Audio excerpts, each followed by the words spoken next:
What's up, my pretties? It's the Queen of Lions here. Now, today we're up with episode 185 of Shadows and Pretties.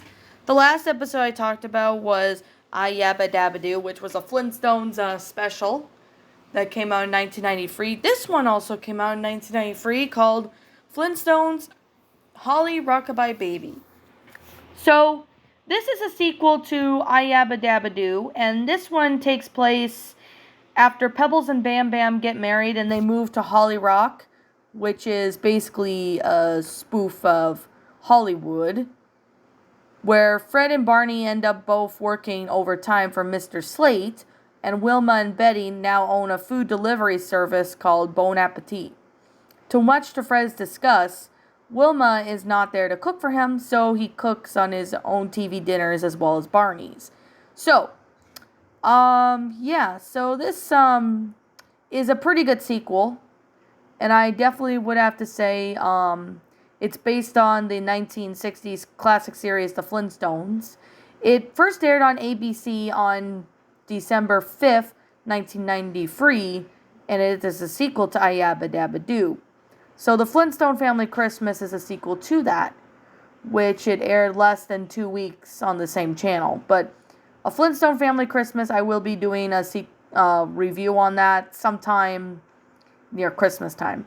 So, I mean, it's pretty good from what it is. And I did hear back in my old, back in the last episode, the last episode when I talked about I Yabba Dabba Do, that this sequel is considered to be very difficult to syndicate after the original broadcast, mainly due to involved suggestive materials and relating to childbirth. However, it eventually got aired on Cartoon Network and Boomerang as usually part of the Mother's Day program in the early 2000s, until it never ran again, and it is skipped from the Boomerang app. So, I mean, there was a bit of controversy regarding about that, because this one, it talks more about childbirth in it.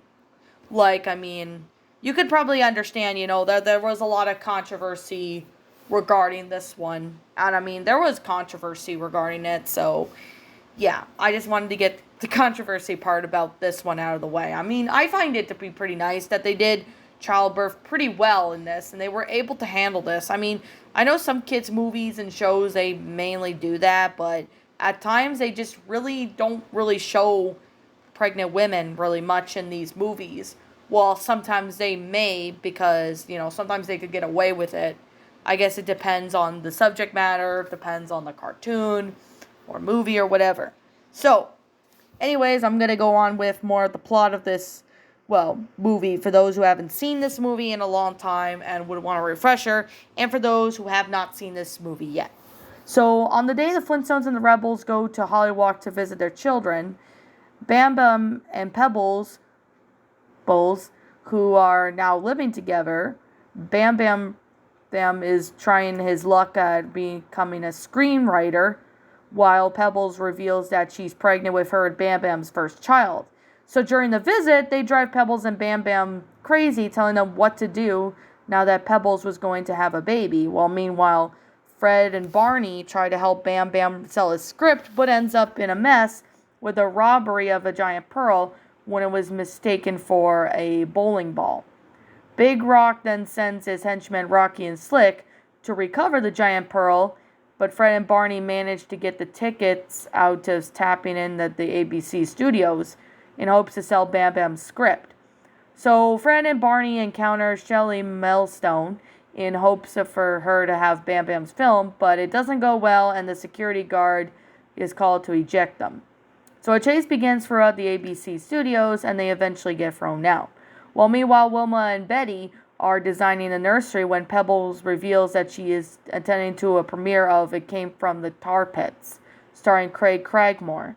So Fred and Barney decide to take the advantage by finding someone to buy the screenplay, and Rocky and Slick also slip in to try to get Shelley Millstone in an attempt to get the giant pearl. So Bam Bam mistakes Slick and Rocky for movie producers, and when they find Fred's car, they get attacked by Dino. Back at the party, Fred then tries to get Shelley Millstone, which ends up with Craig Cragmore being injured. So the next day, Pebbles has Fred attend to a baby training seminar where she does paperwork for her boss, Mr. Pryright. So with Bam Bam exhausted, Barney attends Bam Bam's place, and Slick and Rocky follow Fred to the baby training seminar, where Slick and Rocky infuriate the class. It soon breaks up into a fight, which causes Fred, Barney, Slick, and Rocky to be thrown out after a call from Rocky. So Big Rock gets impatient and decides to take over the operation, while Pebbles and Bam Bam declare themselves that they're unready for the baby after that they were busy. So Fred and Wilma try to get Pebbles to calm down until she has a breakdown.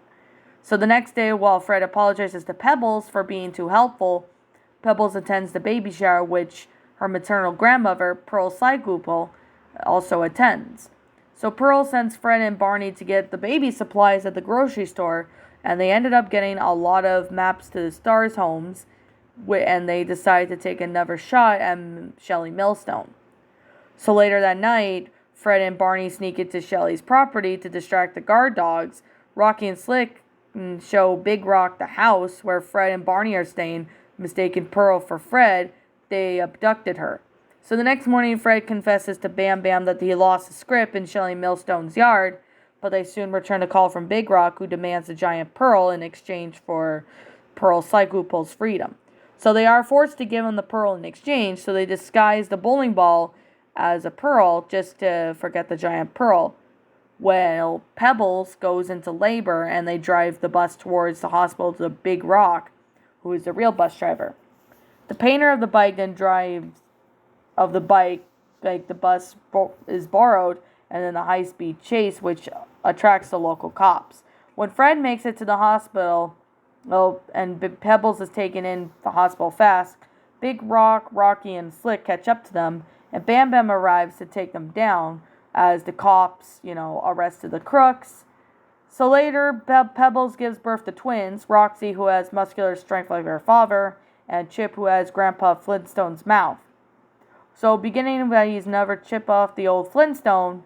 As for Bam Bam's script, Shelley Millstone got Bam Bam's script when Fred and Barney left it at her house. She loves the script and wants to star in it, so Bam Bam sold the screenplay. Mr. Pyrite manages to get the script to Craig Cragmore and promotes Pebbles as vice president. So Fred and the others head back to Bedrock, leaving their children and grandchildren in a happy family, and that's how the movie ends. Wow, this one was actually a pretty good story. I'm not going to lie. I mean, this is actually a pretty good continuation of I Yabba Dabba Do. Like I said in the last video, I Yabba Dabba Do, is pretty much takes place after the Pebbles and Bam Bam show during the Flintstones. Like, this is evolving Pebbles and Bam Bam as adults. So, with that being said, I really thought that the animation was pretty good, especially for the 90s. It's actually a pretty good movie, especially that involves, pregnancy. But they managed to do it pretty good. However, though, the movie was first released on VHS by Turner Home Entertainment in the 90s in the UK and Australia. But however, Warner Archive released the Flintstones Holly Rockabye Baby on DVD in Region 1 as part of their Hanna-Barbera Classics collection. However, on October 9th, 2012, as the home media issue of its sequel being delayed 2 decades in the United States. But however, though, on August 4th of 2020, Warner Bros. Home Entertainment gives its first wide release of the DVD collection as the Flintstones, 2 movies, and 5 specials. There is a sequel to this called The Flintstone Family Christmas, which I am going to be, talking about that one when it gets closer to December, or when it's in December, because, like I said, I mean, this is actually a really awesome movie. I mean, I've seen it on Dailymotion back when it was on there. I don't think it's on Dailymotion anymore. I think it might have got taken down maybe because of copyright or something, which, I mean, that wouldn't be surprising. But I honestly have to say it's a really well-made movie, especially in the 90s. I mean, it was pretty good, especially in the 90s. With, everything going out very well. I do think that this one actually did pretty good. the fact that this one was released on DVD, in Region 1, which is pretty neat, which I am actually considering in getting this on DVD whenever I have the chance and the money. But I could definitely say I like it. It's really awesome. The animation's fabulous. I love, you know, basically the characters and all that. They're actually pretty neat, especially with, concepts for, the characters. Oh boy. I mean, I haven't watched this movie in, when I was a kid, I did watch this one, but I don't really remember much of it. Because when I watched it as a kid, I honestly didn't remember much about it. But when I was a kid, I probably liked it. But when this was brought up to me, I honestly kind of remember it vividly, but didn't remember it until I watched it on Dailymotion. Because somebody posted the full movie of it on Dailymotion. I don't think it's on Dailymotion anymore because I can't seem to find it anywhere. If anyone knows a site where I can watch it, online, feel free to leave it in the comments below, and I'll try and consider, reading it, or I'll consider, watching it on whatever site you have, or, well, not you have, but whatever site is on there, because I would like to watch this again. It's a pretty good Flintstones movie. If you're a kid in the 90s, you probably will remember this, and especially if you've watched the Flintstones. It's really good. It has a really good animation and really good concept, and does have a really good plot line and all that. I really do find it to be, pretty good. So, I guess with that being the case and that being said, I think it's a pretty good movie. And I recommend it for people who are Flintstone fans. Go watch this movie. You will not be disappointed. I do find, everything about this to be, amazing, well made. I mean, look at the animation. It's pretty damn good, especially for the 90s. I mean, a lot of stuff from the 90s are pretty good. So, I guess with that being said and that being the case, I do recommend you guys watch this movie if you have not watched it yet. You will not be disappointed once you've seen this. So, I guess with that being the case and that being said, I don't really have much to say because I think I pretty much said what I had to say. So, yeah. I mean, I recommend this movie. Feel free to, check this movie out if you haven't. If you've watched this as a kid, you probably may or may not remember this one, but yeah, I guess with that being the case and that being said, yeah, I guess I'm going to wrap up the review because there's not really much I can really say, but I definitely have to say it's pretty good, especially for a Hanna-Barbera cartoon. I mean, I'm surprised Flintstones actually covered the topic pregnancy. I mean, I never expected them to go that far, but I mean, it was a cartoon in the 90s, so, I mean, they managed to get away with a lot of things. A lot of stuff in the 90s managed to get away with a lot of things. So, with that, I guess, being said, what did you guys personally think of this movie? Do you enjoy it? Did you not? What would you have done personally to help make the story or movie a lot better? Feel free to state your own thoughts in the comments below, as I'm the Queen of Lions. Thank you so much for watching today's episode. If you're new to my channel, like, comment, subscribe, ring the bell for notifications to when I upload. And as always, I'll see you guys in the next episode or in video. Peace out.